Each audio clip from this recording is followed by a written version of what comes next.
Welcome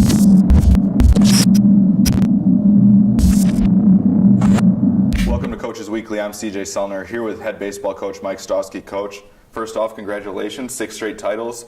Then you guys put on quite a performance yesterday against North Central. Yeah, the championship was a really good one for me. It just, a lot of people have asked about it, and I said it feels more rewarding because of what we've gone through. We lost one of our top arms who didn't get to play in one conference game this year.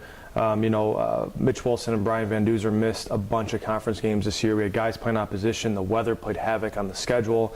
So for us to go through all that and still be able to come out on top and win this thing again was pretty rewarding. And like I reminded the guys, funny enough, that's seniors' 8th championship, the senior class. But it's Cole Carmen and Trey Grassel's first. So you can't take it for granted, and you can't down it at all. I mean, it was just as important as the first one we won when I got here 5 years ago. So really excited for the guys and really excited for the program, and was really excited we could do it in front of our fans at home. We haven't done that in 3 years. I mean, you have to talk about one person that's been through it all the whole season and been Mr. Consistent. Is Joe Silva. Yeah, I mean, Joe Silva is he is a different player right now than we saw him last year.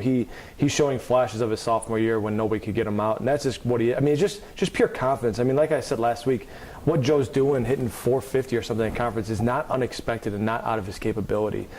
He is just starting to meet his potential now. So Joe's been our workhorse. Joe's been the catalyst, and I think Joe's going to garner some awards here pretty soon.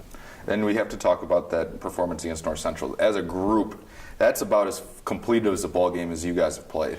Yeah, it was. We played great. We came out, and that's what we're capable of, and that's what we've been used to. So I think early on in the year when we were winning these games, 4-2, we're like, man, what's going on? And when we go and pour it on a team and win 13-1, I think against an unbelievably good North Central team, that was a statement game for us. And I think again, I asked the guys to get into playoff mode. Game 2 against Benedictine, I said, hey, we're going to start getting in playoff mode right now. And you saw what we did against Benedictine in Game 2, and then you saw what we did yesterday. So I think they took that to heart, and they came out. And I think the seniors also knew that was the last game on the field that they were ever going to play, and they wanted to go out winners. And I think it's going to be something I'm interested to hear you say, but where do you think this team is now that you said that they've been in playoff mode? And if that's what we're going to get, Game 2 against Benedictine and against North Central, I feel bad for the opponents coming up. Yeah, I mean, I think that we are a lot closer to the regional team that we saw last year than we are to the team that you may have seen 3 weeks ago when we went 3-3. I think we're a lot closer to that regional team. I think we've gotten some of these things figured out. The hitters are starting to get comfortable again because we're in a rhythm of playing outside every day. And I think it's confidence. I think you saw us beat 2 really good teams this week, and we did it pretty easily, and I think that's what's going to ride us into the playoffs. I think a healthy Mitch Wilson and Brian Van Duzer is going to be good to be back in the lineup every day, and just some consistency. So, where we're at, we're in a really, really good spot. We are going to attack this week of practice in a very loose and fun manner because that's how I want to play the playoff baseball. If you saw us last year in the conference tournament and the regional, we had a lot of fun. And I want to make sure we try and emulate that again this year. And another group I think that really needs to be talked about is that bottom part of the order. We're used to that top part: Jose Mercado, Joe Silva, Mitch Wilson, and Andrew Massey all hitting at the top. But it's those bottom guys that keep getting them up to bat: Connor Brandon, Keegan Tyrell, and those guys. And Kevin Coppin in the 9-hole got those guys at bat a lot in that game. Yeah, it's no coincidence that when 7, 8, 9 are producing for us, and not necessarily with RBIs or home runs, even though they did against Benedictine, when they're putting up good at bats and getting it to the next guy, that's when we're scoring a bunch of runs.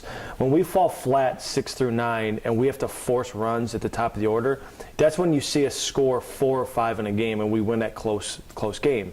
But when you see the Keegans and the Connors do what they did this weekend of getting on base a bunch, running around the bases, it's no coincidence that we scored almost 30 runs or so because they produce for us. And if they do that in the conference tournament, if we can get a Doug Matthews out of some of these guys, maybe Connor Brandon, no pressure, you're going to see us score a bunch of runs again. Well, speaking of Doug Matthews, he even tweeted at us because we're getting all the replays on Twitter. He goes, what is this all about? Is Benedictine throwing beach balls at the Cougar hitters at times? Yeah, and it was, again, it's amazing how, it's contagious. Connor Brandon saw his best friend Keegan hit 2 home runs, so he's like, well, I better hit 2 home runs, and sure enough, he did. So I think that kind of loose play and competitiveness that we had last year at this time is starting to really seep out of our guys.